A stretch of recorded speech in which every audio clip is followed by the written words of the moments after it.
We believe you could be a millionaire in all 6 aspects of health. Those aspects are physical, financial, mental, spiritual, social, and intellectual. Today, we're going to focus on your physical health, and our topic is sleep. Are you getting enough? Are you doing it right? What's going on with sleep? If you got any problems, we're going to have some tips for you here. Millionaires Are Made is the show built on the fundamental belief that every person you meet knows something that you don't, and there's something to be learned from everyone.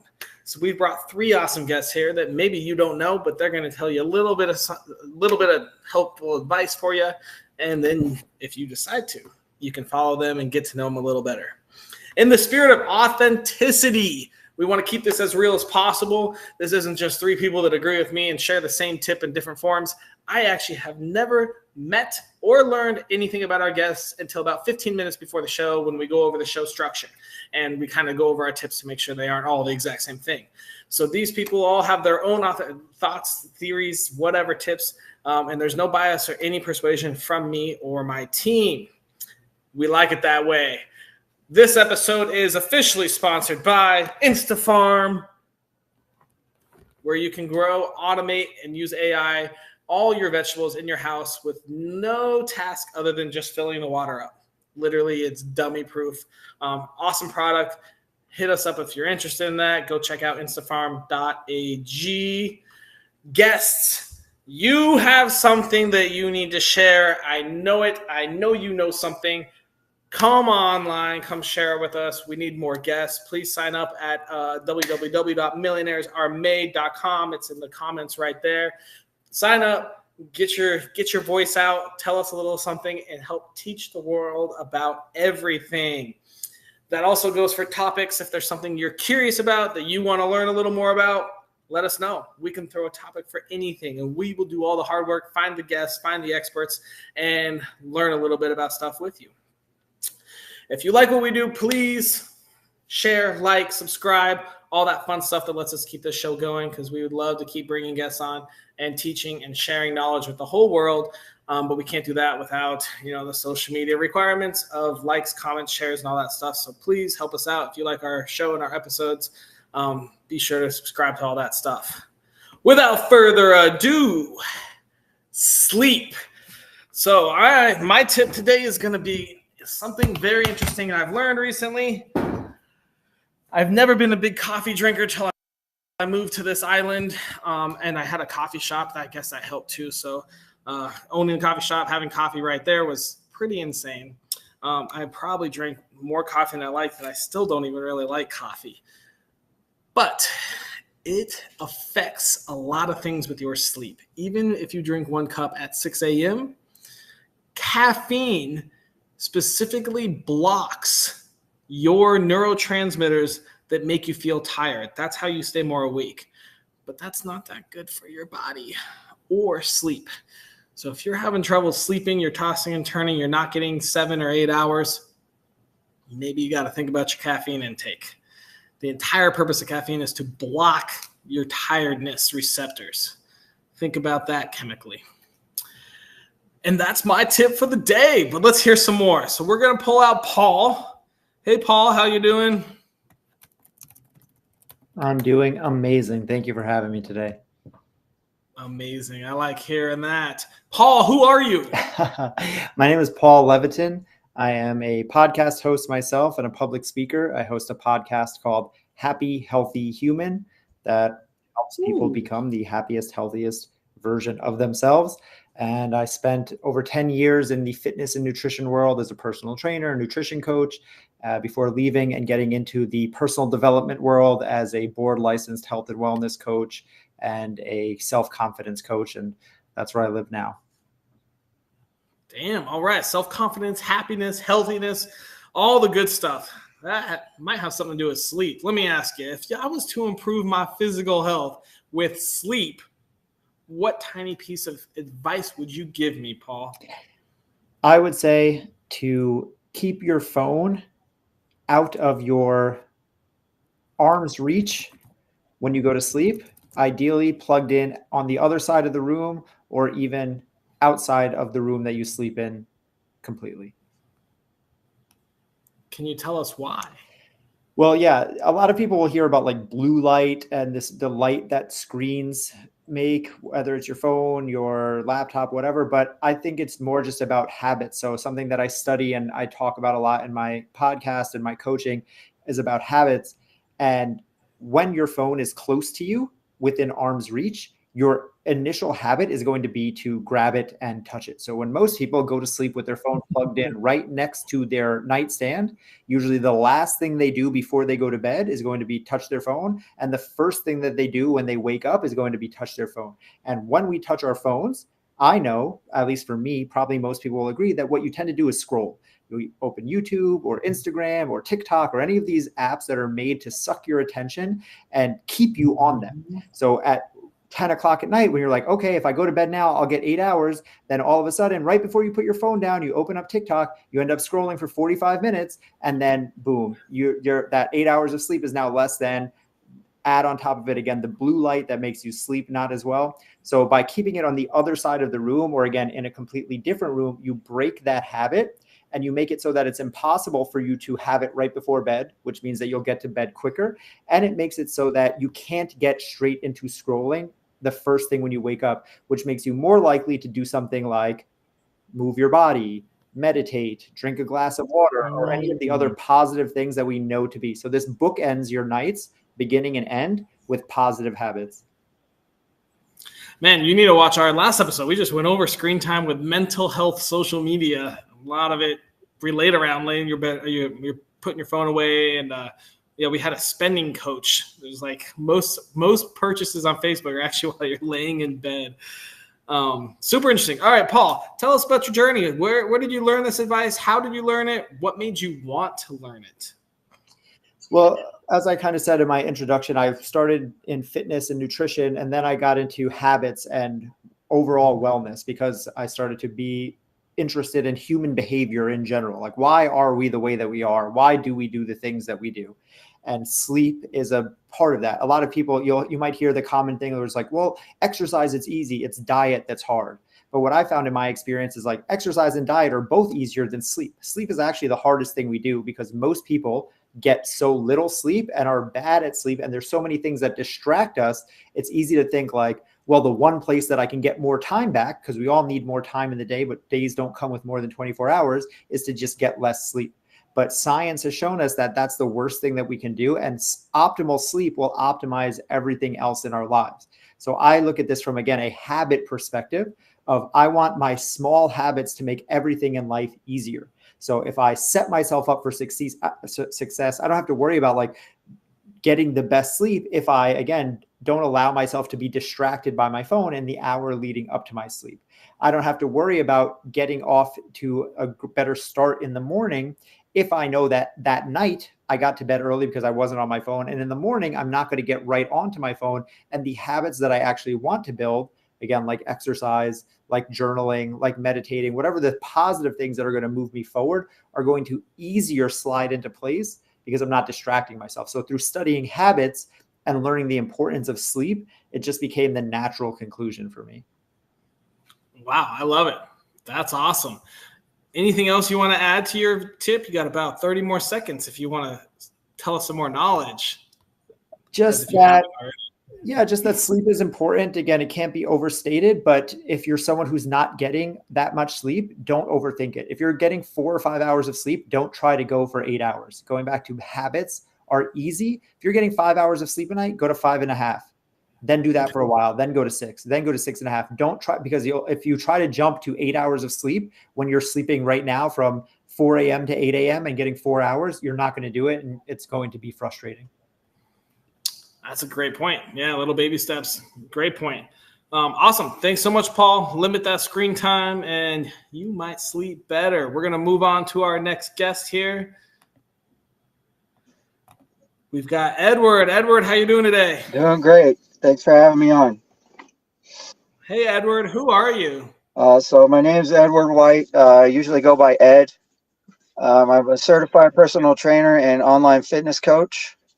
Very cool. Pretty new to it still. I got certified back in April. I'm also a certified nutritionist.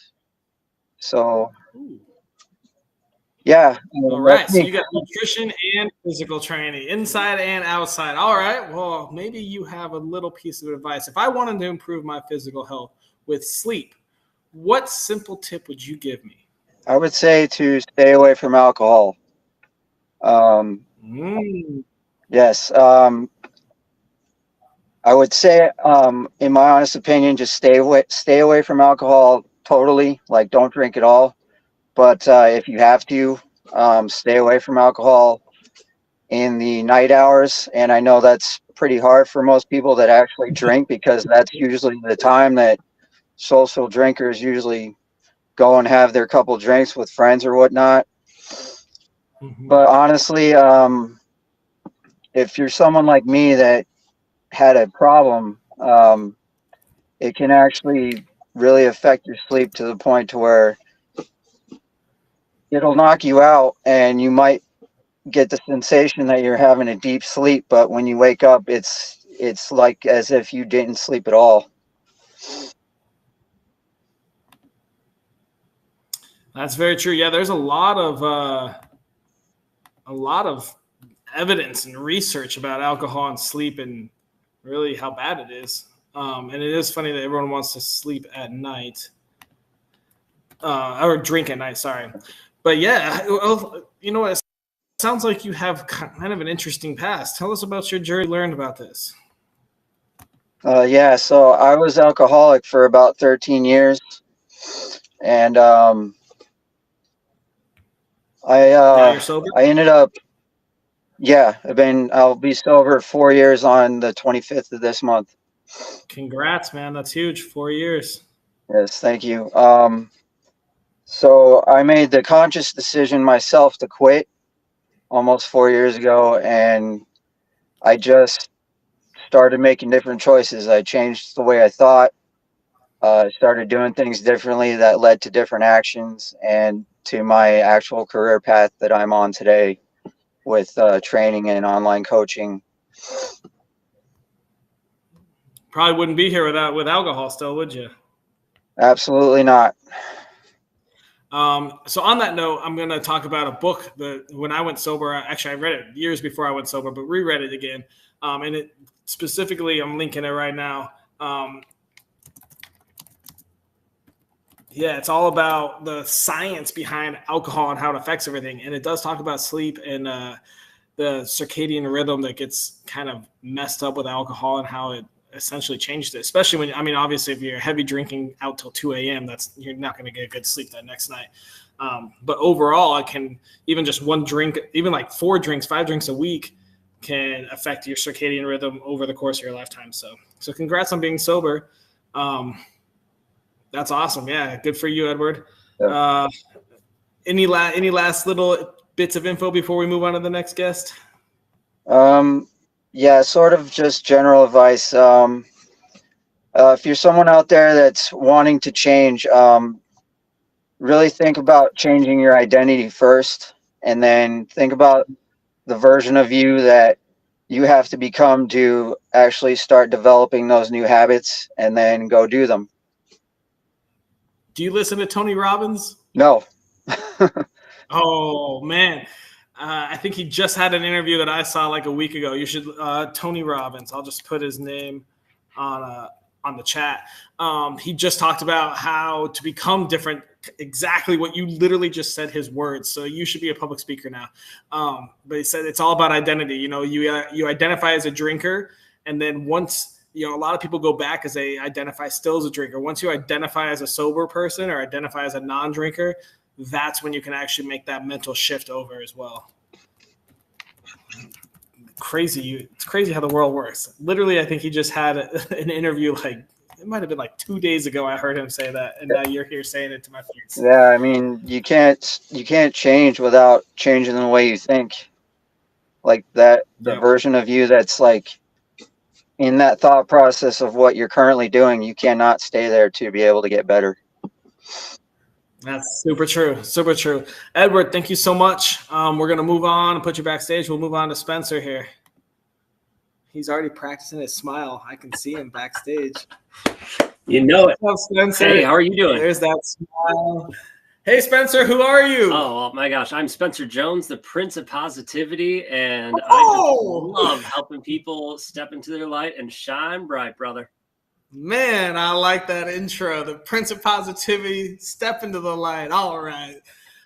Hey, Spencer, if I wanted to improve my physical health with sleep, what simple tip would you give me?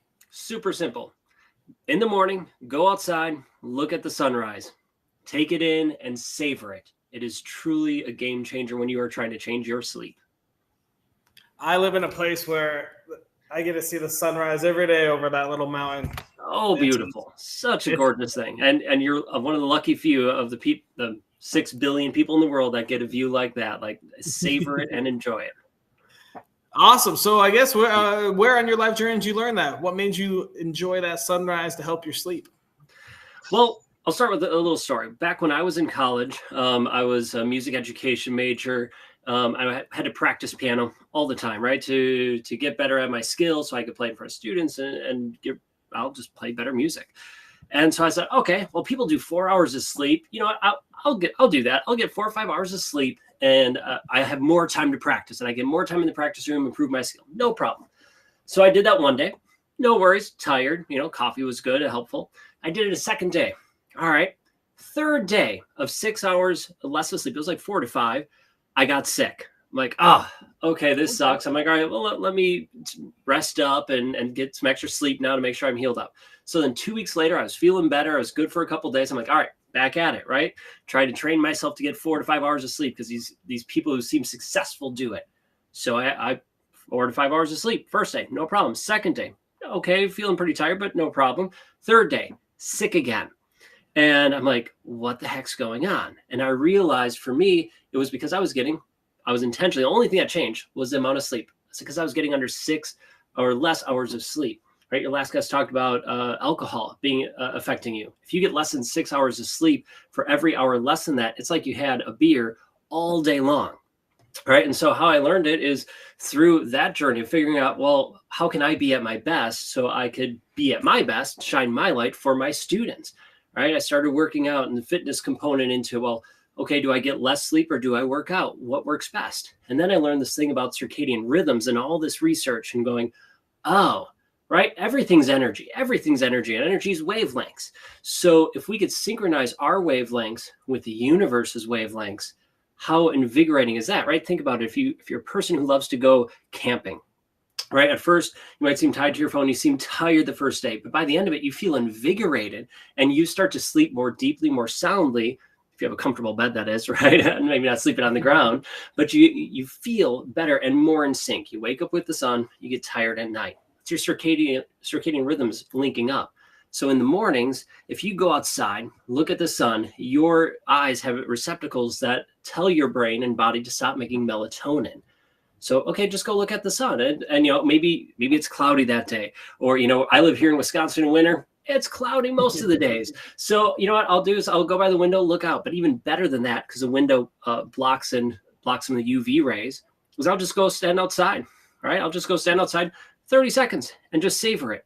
And then as I'm doing that, for me, being the Prince of Positivity that I am, I'm like, how beautiful is this? Let's savor the good things, the fact I'm alive again, that I'm here enjoying the sunrise or the sunlight, and I can think of other gratitudes.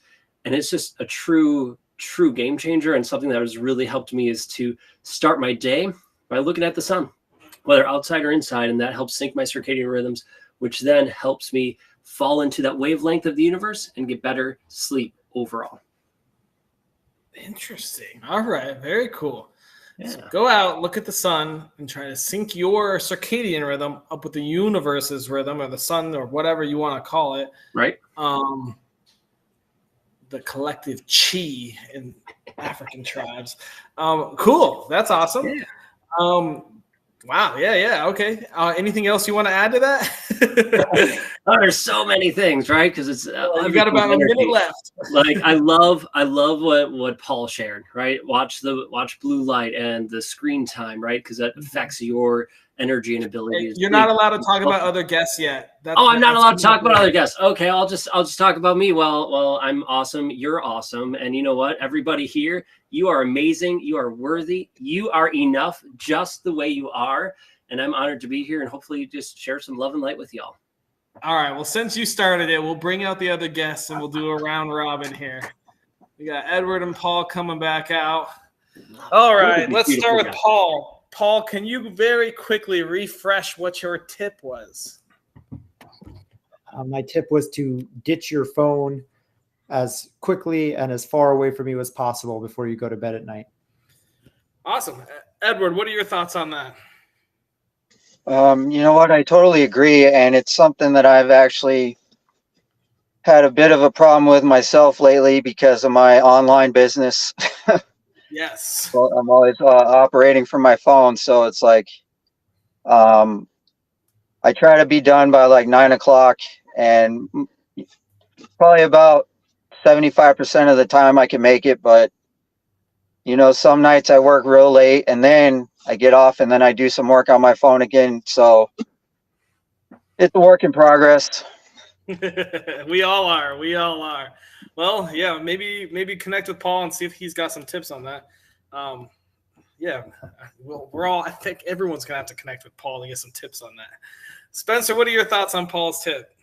Man, I love that idea of putting your phone away from arm's reach. I started doing that a couple years ago. One for the blue light, so it was out of reach, but then also the Bluetooth and how those waves affect your energy too. So I put it across the room, and that's been a real game changer because now when I set my alarms, it forces me to get out of the warm, cozy bed.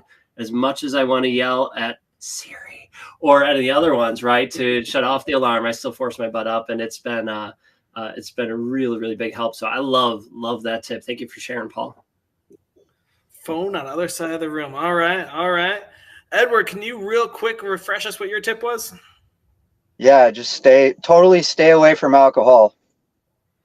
Sleep better, no booze. Spencer, thoughts? Huge, right? Alcohol is technically a poison. It's poisoning your body, and that's affecting your sleep along with many other aspects of your life. So either limit it when you're not sleeping, or as Ed suggested, eliminate it completely. Why are you drinking? What's the purpose of it? Are you numbing something or using it as a crutch for something? Look at it and evaluate to see what that is. And maybe it's alcohol, maybe it's something else, but sticking to Ed's topic of being sober, it's going to be better for you and for the people in your life, and better sleep so you could be at your best. I would say on that, if you do choose to drink, I don't know if there's any science behind this, but from what I've seen, if you drink, the number of days you can limit it is going to be better. So if you want sleep and you're drinking like 1 to 2 drinks 5 days a week, like after work or whatever, and then drinking it on the weekends with your friends or whatever, it's going to be a lot better if you can eliminate those 1 to 2 and save it all for the weekend. So at least you get 4 or 5 nights of better sleep throughout the week. So that's a little extra tip. Paul, what are your thoughts on alcohol for sleep? Yeah, 100%. Edward's right. Spencer's right. Alcohol is bad. Just full stop, period. Alcohol is bad for you. And it's almost a double whammy when you're talking about it around sleep, because Edward kind of touched on this before. A lot of people drink because they think they're like, oh, I sleep better when I drink. Mm-hmm. Like I actually need alcohol to sleep. I can't get to sleep.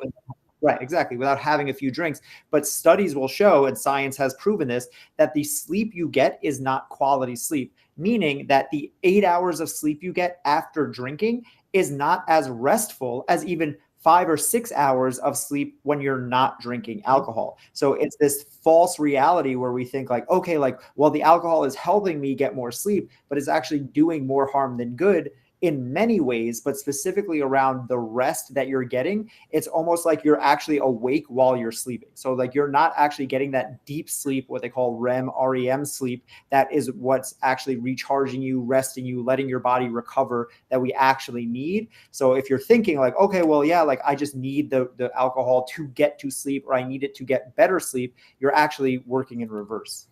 And that also goes with cannabis. I mean, I'm in the cannabis industry, and I know a lot of people that use it for sleep, and it's almost like melatonin as well. Like a lot of people use it to get to sleep if it's hard, but if you're getting reliant on that, cannabis actually does not give you as deep or as consistent of sleep as if you were to do it au natural. So alcohol, cannabis, I guess if you're using anything as a sleep aid and you're depending on it, you're probably not going to be getting as good a sleep as you could without it. Spencer, refresh us your tip, please. Our bodies are amazing, right? The other two guys shared things to help you at night. Let's do something as you wake up, and that's sync your circadian rhythms and start to sync them up by going out, looking at the sun, looking at the sunrise, and just embracing that beautiful light and starting your day off in a gorgeous way. All right, Edward, what are your thoughts? Totally agree. I first heard about that through the Andrew Huberman on his podcast, and while I cannot actually partake in that activity because I work so early in the morning, I still at least like right when I get up, I try to drink like 32 ounces of water. I just turn on my kitchen light real quick and just stare at the light. Maybe at some point throughout the day, you can just pop outside for 30 seconds and stare at the sun. Yeah, my day job, I'm usually walking around outside, so it's still good. Nice. There you go. And Paul, what are your thoughts on Spencer's tip? Yeah, I mean, Spencer's a genius. He knocked it out of the park as usual. And just for people listening, it's like, okay, like getting up with the sunrise can seem a little, again, so going back to what I said before about like, if you're getting 5 hours of sleep, don't try to jump to 8. Same thing. If you're waking up at 9 o'clock in the morning and sunrise near you is 6:15, that can seem overwhelming. So realize that it's, yes, getting up with the sun is great to set your circadian rhythm, to get up with the sun and go to sleep when the sun sets. But in general, what we need is to just be getting more sunlight. So much of our life is spent indoors when humans are animals and we're meant to get sunlight on our skin. It creates vitamin D. It sets our circadian rhythm. So just getting outside and getting sun on your skin and sun in your eyes within the first few hours of the day, whenever you wake up, even if the sun is already up, don't think, oh, Spencer said to catch the sunrise and the sun is already up, so I missed my shot.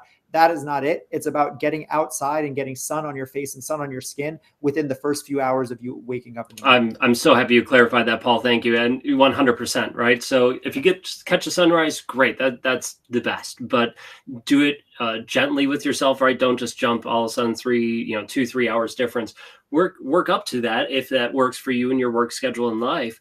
But just get outside, look at the sun and get out there, get the vitamin D, get all the extra goodness that you need from the sun. Sunrises are great if you can, but at the very least, get outside, look. So the fact that you work and you're like, okay, I'm going to drink that water, I'm going to go outside, part of your job and look at the light. That's gorgeous. I love it. Awesome, guys. All right, here comes my favorite part of the whole show. We got to come up with a daily challenge. So this challenge must take less than 5 minutes per day. It must cost $0, and it must be available to anyone from Kathmandu to Sao Paulo, Brazil. What ideas do you have? Is it a combination of everyone's? It could be whatever the fuck you want. Nice. Does it have to do? Sorry, go ahead. Yeah, I mean, for me, it's super simple. Again, it goes to what I was saying. You could combine all three, but Edward's no drinking, but also just like put down your phone and pick up a book, right? Like put your phone on the other side of the room and read 5 pages of a book. I bet you'll sleep much better and much faster. Okay, I like that. Thoughts, Edward? Yeah. Whenever I actually sit down to read, I actually end up dozing off. So I took 100%. All right, Spencer, thoughts? I love that challenge because it forces you to put your phone down. If you're not reading an ebook, get a paper book, read that, right? That much better for you. So yeah, I'm going to say, go with that one. Let's put down the phone, pick up a book, a paperback of some type, and read whatever you want to read, but get some reading in and be fulfilled. I love it. Does everyone here own a paper book? Yep. All right, good. Hey, I think that's a great one. I love reading before bed. My problem is that a lot of times when I read, it spurs things for blogs and content and shit. So then I have to pull out my laptop. But yeah, let's do that. Let's put the phone on the other side of the room and read a real book before going to bed. This is gonna be kind of hard to like prove. I guess we can just take like a quick picture with a book in our hand before we go to bed and post that and then it's on our system at that point. Cool. Yeah, I think that's a great idea, guys. Any last remarks before we sign off now that we've completed the challenge in the whole episode? No, except thank you so much. I appreciate you and appreciate everybody here. You guys are awesome. Hey, thanks, guys. Same. Thanks for coming out so much. I'll put you all backstage. Awesome. Well, that concludes another episode of Millionaires Are Made. Today, we went on physical health and sleep. We learned that caffeine blocks your thyroid receptors. We learned alcohol affects your circadian rhythm and is not good for sleep. We learned that even just having your phone close to you with its Bluetooth waves and its blue light is bad for you. And we learned that just letting that sun hit your face and connecting the Earth's waves with your circadian rhythm waves is actually really good for you and can help you sleep. So our daily challenge is put your phone on the other side of the room when you go to sleep and read